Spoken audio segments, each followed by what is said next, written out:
ნახევარზე. გასრაძე, გურეშიძე, მას თუ კარგად გააჩერა ბურთის, შემდეგ ჯაფარიძე. გეცაძე. მოდებაძე ვერ გააჩერა ბურთი და ისე ვიჯორჯეს ფეხბურთელები ბურთით. ვასაძე. გურეშიძე. კლიმიაშვილი. მარჯვენა ფრთიდან უტევენ ვიჯორჯეს ფეხბურთელები, კლიმიაშვილმა გააჩერა ბურთი, შეჩერდა, შემდეგ გრძელდება იერიში გურეშიძე. და მეკარე ბედიაშვილი მშვიდად ეუფლება ბურთს.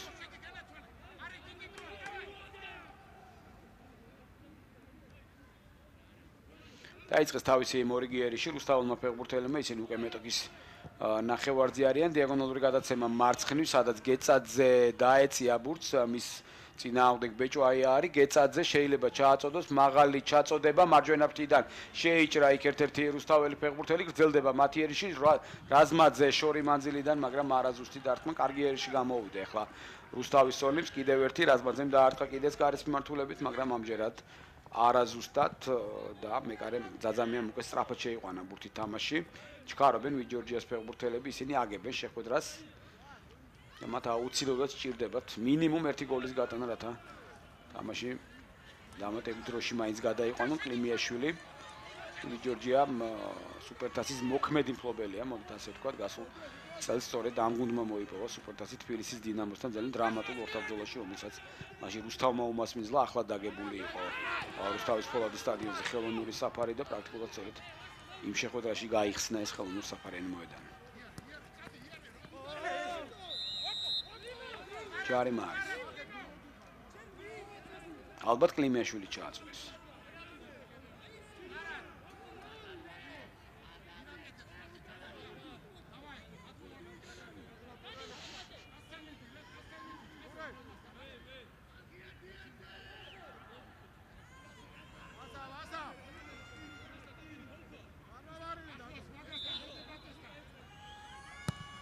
მაღალი ჩაწოდება საჯარიმოში თავით ვერავინ ვერ შეწვდა.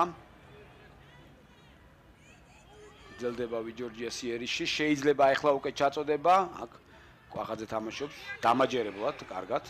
გამოაქვს ბურთი და კონტრიერიში ვნახოთ, ხა სისტრაფე ვნახოთ, ვის უფრო მეტი სისტრაფია, არა ყაზაიშვილი შეჩერდა რამდენჯერმე, საბოლოოდ რა ჯარიმარი ხელით იჭერდა კლიმიაშვილი და ალბათ ყვითელი ბარათი. აქ აუცილებელია ყვითელი ბარათი.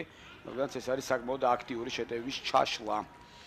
ასე შეიძლება ვთქვათ ამ ეპიზოდზე და ლაშა სილაგავა მიუთითა ამ ყველაფერზე ზუსტად კლიმიაშვილს საჩვენა ჟესტით და ყვითელი ბარათიც მიიღო კლიმიაშვილმა, მაგრამ ალბათ უნდა გაერისკა ყაზაიშვილს და რამდენიმე მოძრაობით არ უნდა გაჩერებულიყო და პირდაპირ წასულიყო კარის მიმართულებით და გაემწვავებინა. შედარებით უფრო სწრაფი ფეხბურთელი ალბათ ამ ეპიზოდს კარგად გამოიყენებდა. აი ხედავთ. აქ ხელით ნამდვილად იჭერდა მაისურით კლიმიაშვილი და ალბათ სრულიად სამართლიანი ყვითელი ბარათიც. ჯარიმა იყო, რა თქმა უნდა. შეიძლება კარგად ამ ეპიზოდის გამოყენება, ბოლქვაძე არის ახლოს ბურთთან, რამდენიმე ფეხბურთელი საერთოდ ოლიმპის, რომელსაც შეუძლია დარტყმა, ეს არ არის ალბათ ის დისტანცია, რომლიდანაც კვახაძემ უნდა დაარტყას, ალბათ უფრო სიზუსტეზე უნდა იყოს აქცენტი გაკეთებული. გეცაძე, ბოლქვაძე, კვახაძე, ეს ფეხბურთელები, მოდებაძე იქვე იყო, მაგრამ მოშორდა უკვე იმ ადგილს. ხედავთ, ცოცხალი კედლისკენ მიეშურება. საკმაოდ კარგად დაწია შეიძლება ითქვას სილაგავამ, ცოცხალ კედელში მყოფი ფეხბურთელები, ვნახოთ ვინ დაარტყავს. ბოლქვაძე ემზადება ყოველ შემთხვევაში ყველაზე აქტიურად. გამორბენი, არა, გეცაძეს დაუტოვა, გეცაძემ დაარტყა და ბრწყინვალე გოლი. ბრწყინვალე საჯარიმო ნარევას გეცაძის შესრულებით. ფაქტობრივად იდეალურად შეიძლება იყოს, მართლა იდეალურად შეასრულა. ახლა გეცაძემ ყველაფერი და 55 წუთზე ანგარიში გახდა 2-0. განმეორებით აი ეს ეპიზოდი. ხედავთ. გეცაძის შესრულებული ცოცხალ კედელს ზუსტად გადაატარა საწავი და მეკარე ჩემთვის აბსოლუტურად გაუგებარია პირადად, რატომ დაიძრა მარცხენა კუთხეში. გასაგებია ბოლქვაძე გადაურგვინა ბურთს, დაუტოვა ბურთი გეცაძეს და